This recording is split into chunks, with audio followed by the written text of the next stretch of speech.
Hello, everyone.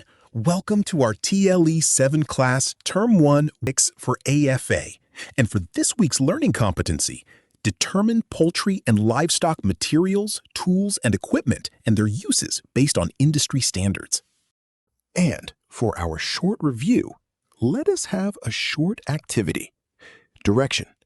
Given the description of any farm animal breeds, supply the missing letters to complete the words. Raise your hands upon completion of the blanks and give your correct answer. 1. It is a small breed of dairy cattle. Very good. It is Jersey. 2. A swine originated in Denmark. It has a droopy ear. Very good. It is landrace. 3. Oldest type of domestic rabbit. Very good. The answer is Angora. 4. It is a good layer of white eggs, lays 280 eggs per year. Very good. It is Leghorn. 5. It is our own small duck found in Pateros. Very good. It is native duck. And for the purpose of this lesson, you are going to guess the magic word or words combining two photos. Number 1. Yes, very good. It is housing. Number 2. Yes, very good. It is feeding trough. Number 3. Yes, very good. It is dropping board. Number 4. Yes, very good. It is perches. Number 5. Yes, very good. The correct answer is drinking trough. And now, let us discuss different materials and equipment in poultry raising. Poultry housing is a shelter provided to feathered animals to protect them from the harsh environmental climatic conditions that can affect chickens' growth, performance, and productivity. In short, it's the chicken's home, built to keep them healthy and productive. And here are the types of poultry houses. 1. The free-range or extensive poultry house system is the oldest type of poultry housing where a small number of birds, chickens, are reared. 10 to 12 birds per family of farmers. Free-range poultry housing requires less capital investment to construct. In short, it's a low-cost, traditional way of raising a few chickens by letting them roam freely. 2. Semi-intensive poultry housing. It is a common type of housing among small-scale poultry farmers. This system of poultry rearing is partly free-range and partly intensive. It is a more economical use of land in comparison to the free-range system. In short, it's a balanced method. Chickens spend time both indoors and outdoors, making it economical and practical for small farms. 3. Folding units housing. This type of housing system, poultry rearing, is the same as that of a semi-intensive system. Here, a poultry house followed by a run where the whole area of the run is enclosed by wire nettings, and the space requirement is less, and the total poultry unit can be shifted from one place to another. In short, it's a portable poultry house with a wired run, saving space and allowing easy relocation for better hygiene and land use. 4. Intensive system housing. It is the most efficient, convenient, and economical system for modern poultry production with huge numbers. Commercial poultry is applied in this poultry housing system. In short, it's the commercial system. Large flocks raised in controlled housing for maximum efficiency and output. And here are the types of intensive poultry housing. 1. Deep litter system. It is widely used by successful poultry raisers, known for other terms as chicken coop. The floor of the chicken house with beddings or good litter materials. A good litter material for your poultry farm could be straw, sawdust, or leaves to the depth of 2 to 3 inches. There is easy access to feed, water, and egg collection. In short, it's a chicken coop with bedding on the floor, making care and management simple and effective. 2. Slatted or wire floor poultry system. Poultry house can be constructed on treated wooden piers 0.8 to 1 meter above the ground. This system allows a lot of ventilation into the house and is easy for removing chicken droppings. It is easy to collect manure as the chicken droppings pass through the openings on the wire floor. The chicken house is cleaner with better sanitation. In short, it's a raised poultry house with a wire floor that keeps the birds ventilated and makes waste removal easy. 3. Slat floor cum litter system combines both the features and advantages of the slat system with that of the deep litter system.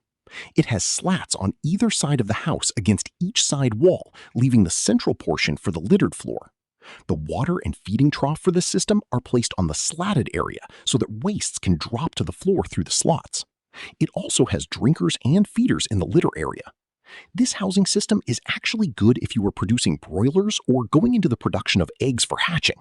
In short, it's a combined system: slats for feeding and waste control, litter for comfort, ideal for broilers and hatching egg production.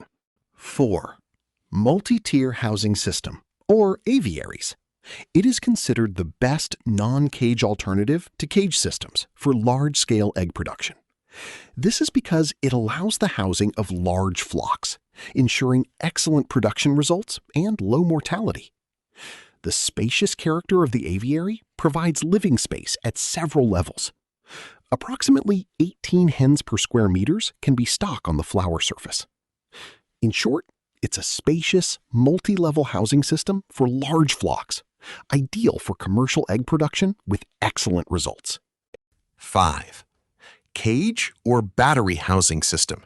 It is the latest system of poultry rearing.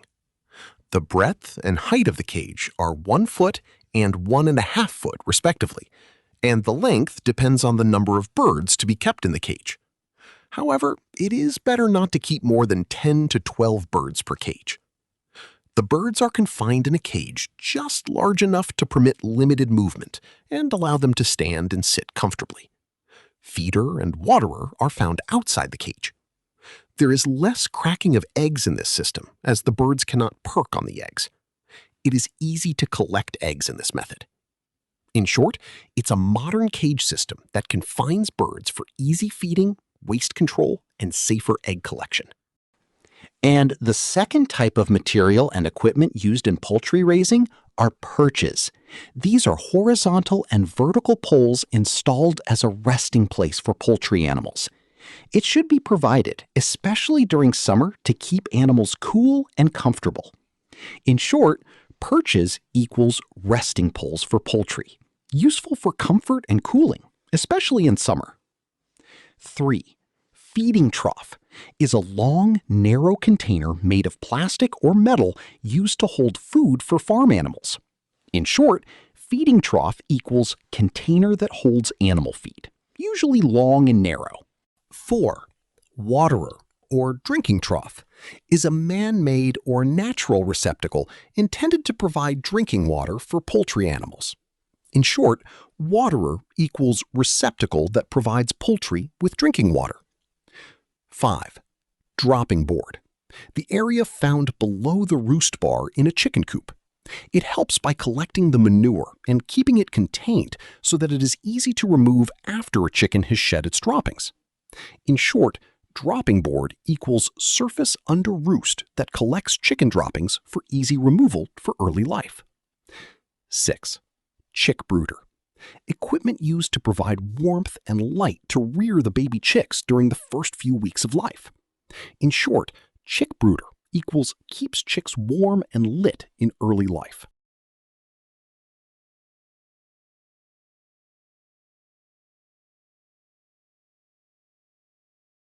Seven. Poultry transport crates, cages. Suitable for transporting a range of poultry and is ideal for use in both commercial and small-scale operations. It is easy to clean and maintain, making it a cost-effective and practical choice for poultry farmers and transporters. In short, transport crates/cages are used for moving poultry safely and conveniently. 8. Nests. Usually more or less circular structure of twigs, grass, mud, etc., formed by a bird, often high in a tree, as a protected place in which to lay and incubate its eggs and rear its young. In short, nest equals safe place for birds to lay eggs and rear chicks. And here are the following materials and equipment used in cattle raising. 1. Cattle housing, living space or house for cattle. It must provide a comfortable, clean, well-drained and dry-lying area together with shelter from adverse weather, space to allow the animal to move, lie down and rise freely, as well as access to adequate food and water. Next, we have feeding trough for the cattle.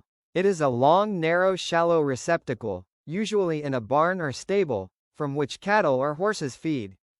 Next, we have drinking trough. It is a well-built trough where fresh and clean supply of water for cattle animals is placed for easy drinking. This can be made from a wood, galvanized iron or cement materials. Next, we have shades or sheds. It is a place for the cows to relax and sleep during the night. Each cow has their own place in the resting area, called cubicle. The cubicles must be covered with a roof made of iron sheets, mabati, or grass that called makuti. Next, we have portable loading chute. A loading chute is an optional trailer that is used to transport animals. The loading chute should be located directly off the crowding pen, allowing easy movement of cattle. Now, let's move on to the materials and equipment needed for raising hogs or swine.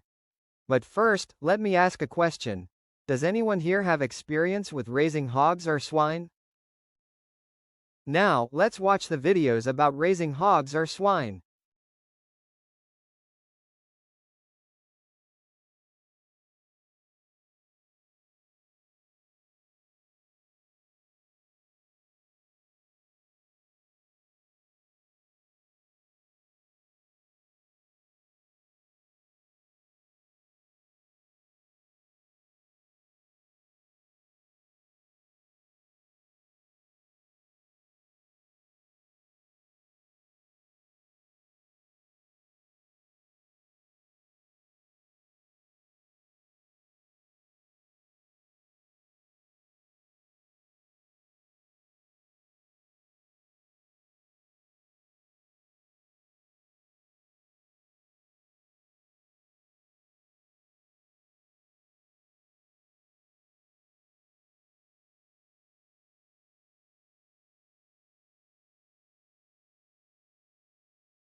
What important realization you have while and after watching the videos on animal livestock and hog or swine raising?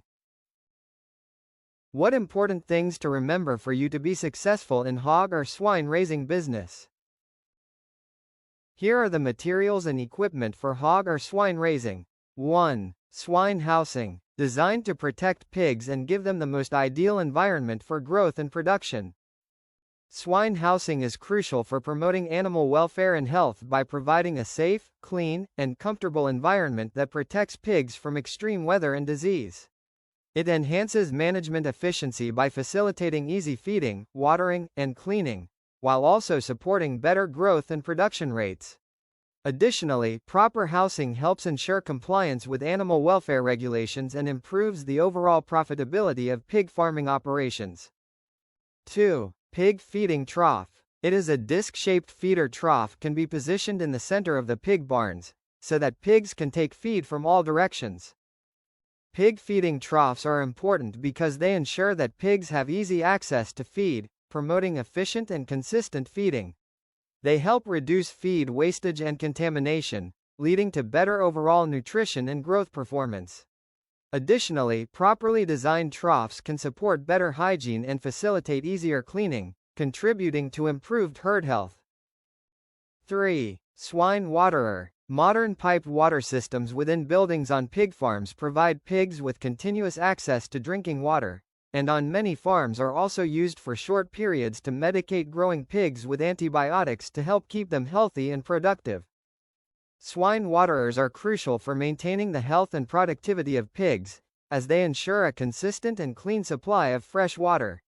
Adequate hydration is essential for proper digestion, nutrient absorption, and overall well-being, helping to prevent issues such as dehydration and related health complications.